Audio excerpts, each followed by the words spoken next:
Hey, what's up, everybody? Welcome back to the Poker Vlog. It is Saturday, September 30th, the day after my birthday vlog, and we are about to go jump into the 1-3 streets at Resorts World. It's about 7 o'clock at night. I am on the 1-3 list. We're about to pack up, get in the car, and head on down to Resorts World. I will see you when we get there.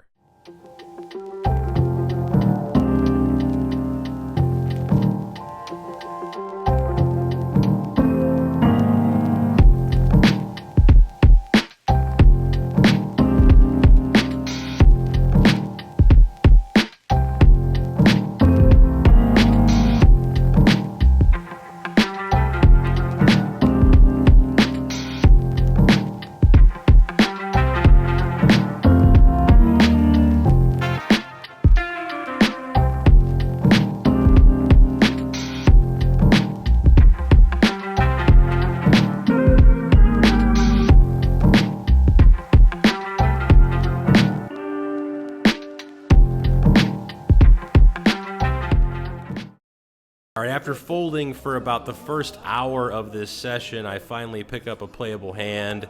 10-9 of hearts, under the gun. I go ahead and raise this up to 12. This table had been playing extremely loose up to this point, so I expected to get 2 callers, maybe 3 callers going to the flop, but we end up getting 4 callers. Middle position player puts in the call. The hijack decides to put in the call. The cutoff decides to put in the call, the button decides to put in the call, and surprisingly the blinds get out of the way, but we do have a bit of a party going on here. 5 ways to the flop, which comes down 9-7 deuce rainbow. So we end up flopping top pair with a not so great kicker, but our under the gun range contains all over pairs like 10s, jacks, queens, kings, and aces. Plus we could certainly have flopped a set of 9s or a set of 7s on this board.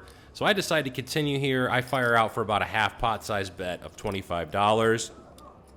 The middle position player folds. The hijack and the cutoff player both call, and the button decides to get out of the way. So we go 3 ways to a turn. That's the 5 of hearts. Now I think we can continue betting here on this turn card and continue to represent our strong range, but I think we would have to bet big, and do I really want to bloat the pot here in this spot? I would hate to bet big here and get raised and put myself in a terrible situation. So that's what I'm thinking when I decide to check here and exercise a little pot control. So after I check, the hijack decides to take the betting lead and goes ahead and puts out a $75 bet here on this turn card. Straights came in, hands like 8-6 have gotten there. There might be some funky 2-pair hands here that could have gotten there as well. Cutoff quickly calls the $75 bet, and I think I could call here, but I'm going to be putting myself in a difficult spot on the river. Do I want to face a big bet on the river? I think the answer is no, so I just decide to fold and look for a better spot. So this hand, it did end up going to showdown. The river ended up being the 5 of clubs. The hijack checked. The cutoff made a bet of around $100, and the hijack called. The cutoff showed 6-5 offsuit for runner-runner trips to take down the pot. All right, in this next hand, we have a raise from middle position player. He makes it 12 to go. The hijack decides to put in the $12 call, and we've got a suited ace on the button, so we're going to go ahead and come along for the ride here as well. Both of the blinds decide to get out of the way, so we're going to go 3 ways here to a flop. Flop comes down, giving us top pair with a gut shot. We see ace, 3, deuce with 2 diamonds. Middle position player now decides to put in the check. It's over to the hijack player, who decides to take the betting lead here and puts in a $20 bet. Seems like a very protection type of bet here. Doesn't really want to call. I decide to put in the call, and the original raiser calls as well. So 3 ways to a turn, which is the 9 of hearts. Middle position player checks, and now the hijack decides to check. And I think I could be betting here on this turn, but I decide to put in the check, and we go 3 ways to a river, which is the 6 of spades. Middle position player decides to put in the check again. And now the hijack player decides to put in the check again. And I think we should be value betting here on this river. I think we stand to have the best hand, and we might be able to get called by worse pairs like a 9, or maybe even someone has a 3 or a deuce in their hand. But as played, we end up checking it back, and we take this small pot down. All right, this time we've got ace, queen, offsuit in the cutoff. We see a raise from a middle position player. He makes it 15 to go. I decided to just call the $15. This player who raised has been playing very aggressively, both pre-flop and post-flop. Button decides to call as well. We go 3 ways to a flop here. Flop gives us top pair, ace, 4, 3 with 2 spades. The original raiser decides to go ahead and continuation bet here. They settle on a sizing of $30. Seems very protection-y, like he doesn't want to see any more cards peel off, doesn't want to see a spade. We don't have any spades in our hand, so I think we could raise here for a little protection, but as played, I call. Button decides to call here as well. So we are going to end up going 3 ways to the turn. The turn brings the 9 of hearts. Shouldn't change too much. Now the original raiser decides to slow down, and they put in the check. I could be betting here, but I want to see what the button's going to do. I check, and the button's going to check. So we go to a river, which is the 8 of spades, bringing in the front door flush. Original raiser checks. I take a peek at my cards, and I check. Button throws out a $100 bet. The original raiser quickly calls, and we quickly fold, and we end up getting shown pocket kings by the original raiser, who wins the pot with his kings. This time we've got the ducks. We are on the button, trying to get into some good spots here. Want to see if we can't flop a set. We get a raise from middle position, so I go ahead and put in the call. The blinds get out of the way. We end up actually going heads up here to a flop. Flop comes down 6, deuce, 4, giving us middle set.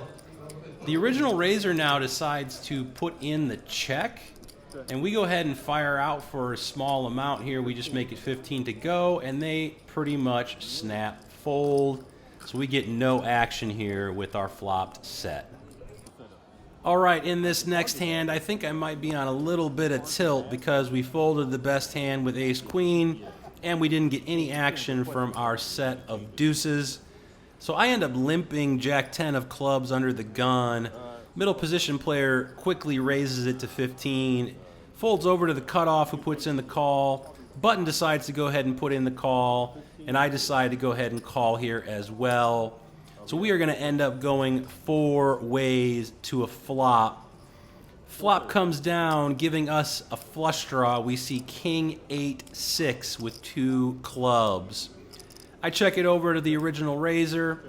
He decides to continue here and fires out for $40 on this board. Cutoff quickly calls the $40 bet, and the button doesn't think too long before releasing his cards, so it's over to us.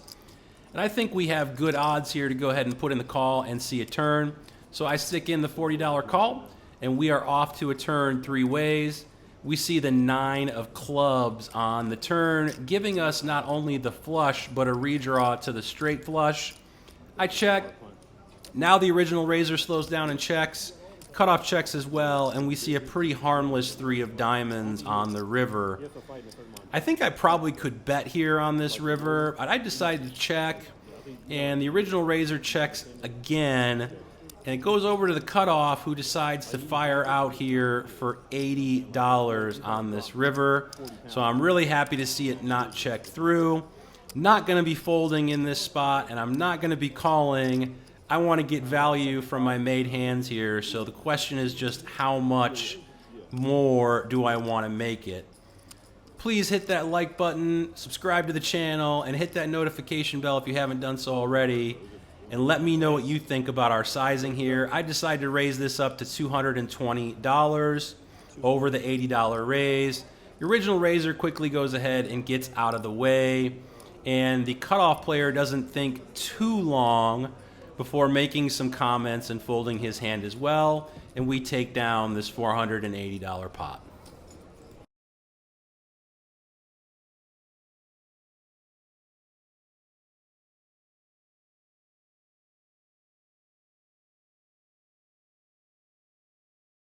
I started recording this one a little bit late. We are on the flop. Pre-flop action, there was a $15 raise from under the gun.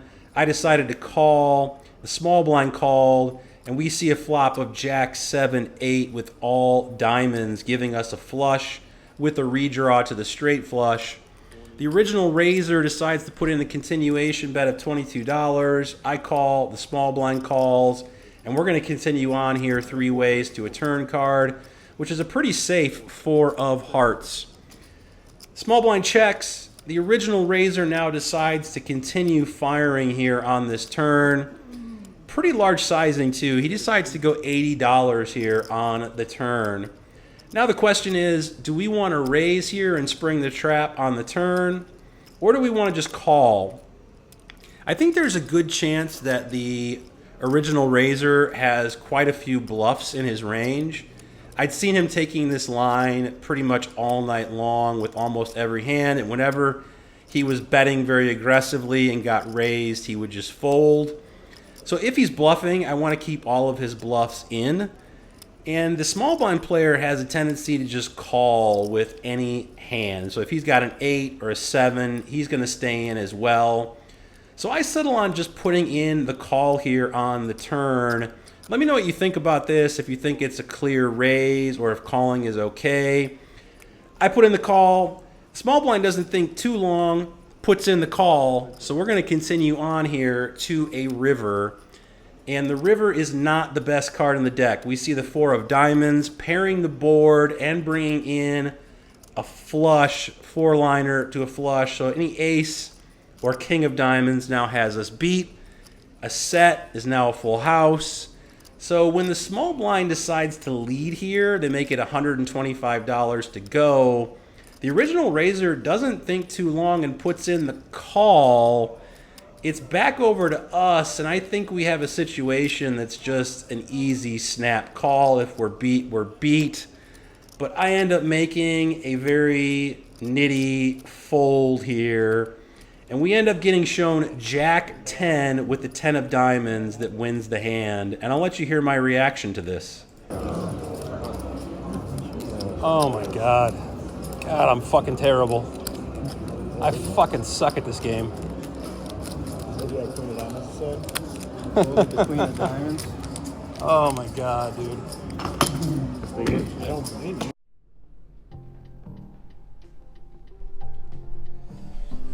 What's up, everybody?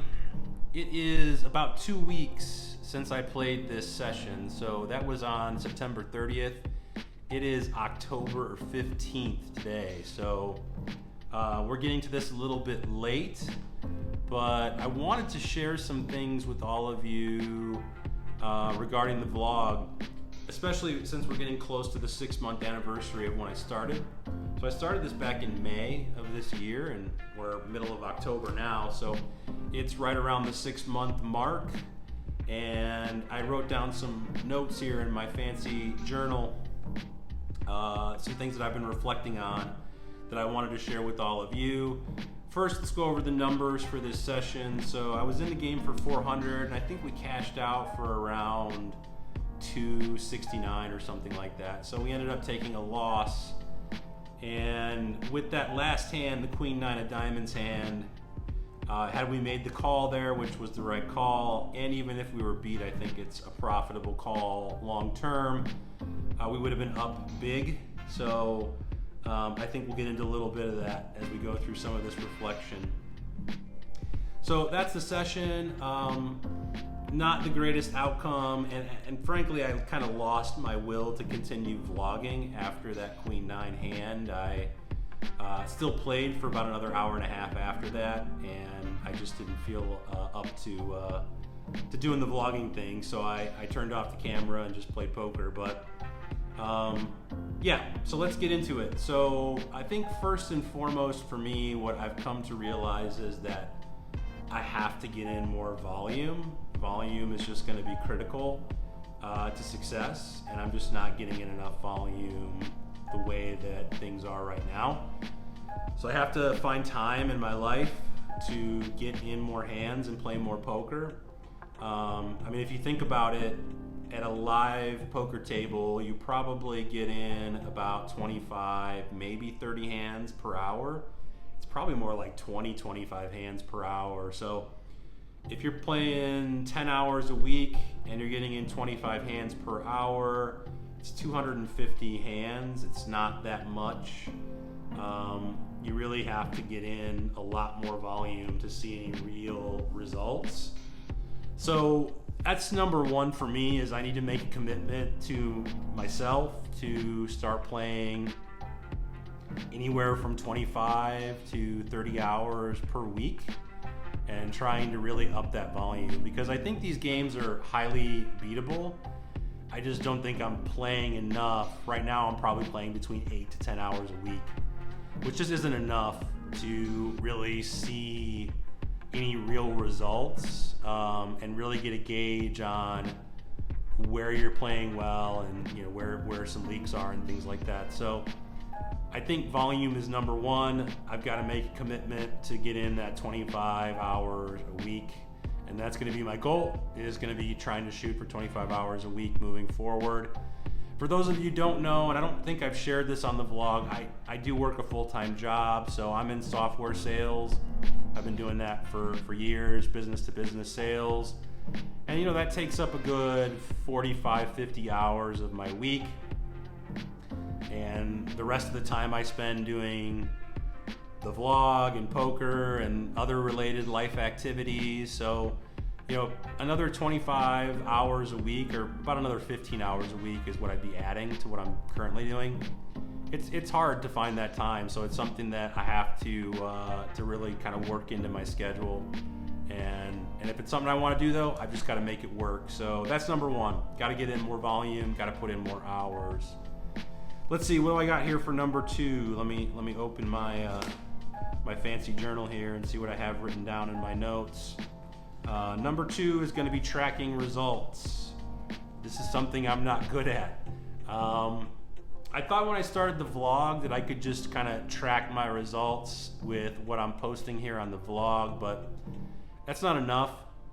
I need to get into the discipline of actually using an app and tracking all of my sessions in the app, and really getting a good sense of what my hourly looks like and my win rate.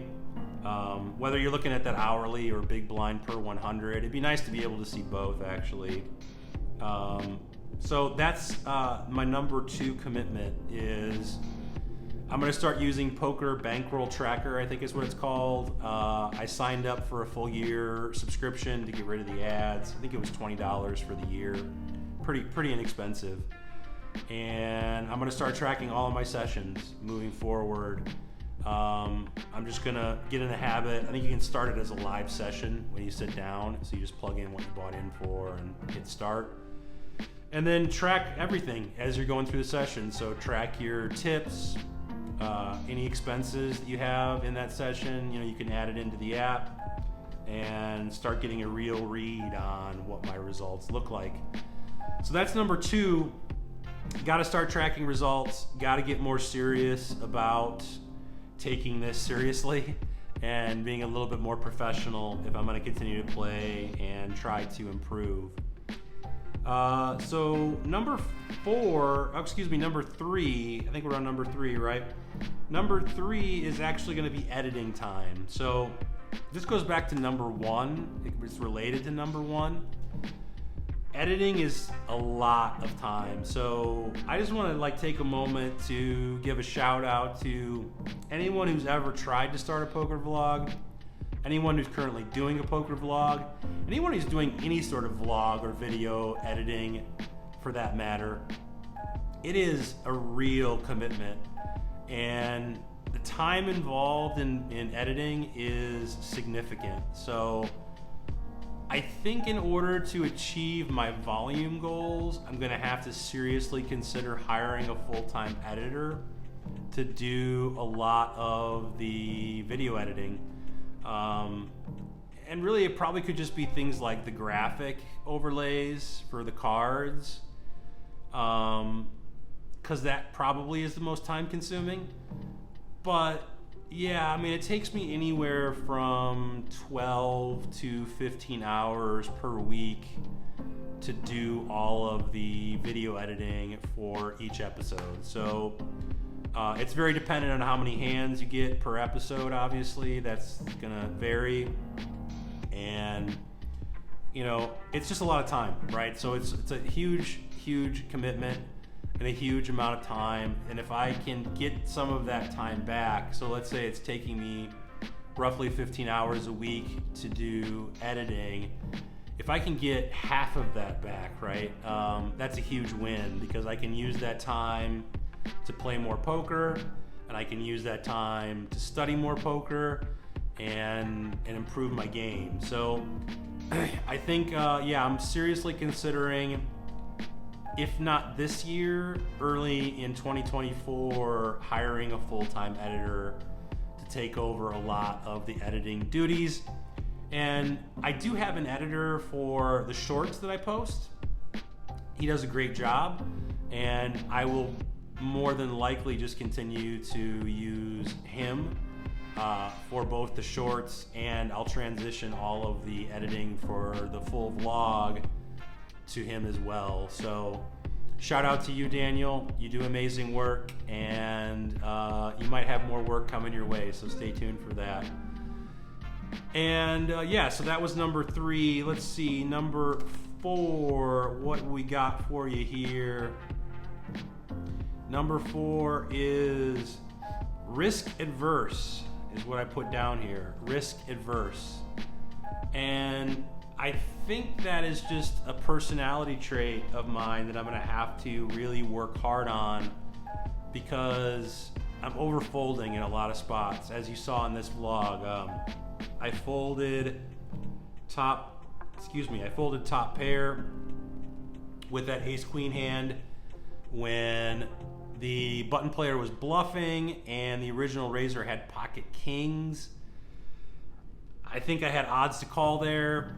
I think I should be calling there, and if I'm beat, I'm beat. It's just one of those spots where I think you have to make the call.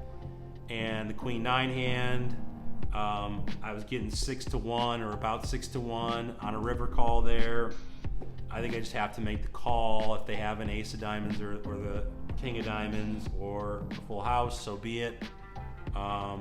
It's just a profitable call long term. And I think being too risk adverse is really costing me a lot. It's hurting me a lot in my game and over the long term. So I have to get comfortable with making those calls and losing. And I have to get comfortable with the fact that losing is just a part of the game, and that it's going to happen, especially if you're making the right calls. There's going to be times when you're beat, but over the long term, I know those are going to be profitable calls and profitable plays, and I just have to get okay with that. So I'm going to start working on that as a part of my mental coaching and mental approach to poker. I think in order to be a winning player, I just have to get better at that, and understanding ranges and my hand reading capabilities. All of that needs to improve, and being too risk adverse, I think, is just costing me a lot. So that's number 4. And then number 5, I think, is related to number 4. I just put down here post flop, and I drew an arrow back up to risk adverse. So I think post flop play is something that I need to work on to help with that, right? And specifically around hand reading post flop. So really being able to assign a range to each of my opponents, and then being able to accurately assess, what's their bluffing range, what's their value range, and then pot size, bet size, all that stuff I need to get better at in order to progress. in this wonderful game that we call poker. So I know this has been a long rant, but I think it's important to reflect, as we move along in the vlog and in the poker journey. I'll be doing more of this and reflecting more. And if you guys have any comments, or if you feel there's other areas that you see in my game where I can improve, please leave those comments below. Please do hit that like button if you like the episode. Please subscribe to the channel. We are trying to get to 1,000 subs, and right now I think last time I looked we're at 835 subscribers. So please do subscribe to the channel. Hit the notification bell so you don't miss future episodes. I will see you in the next episode, but be well and good luck at the tables. Peace.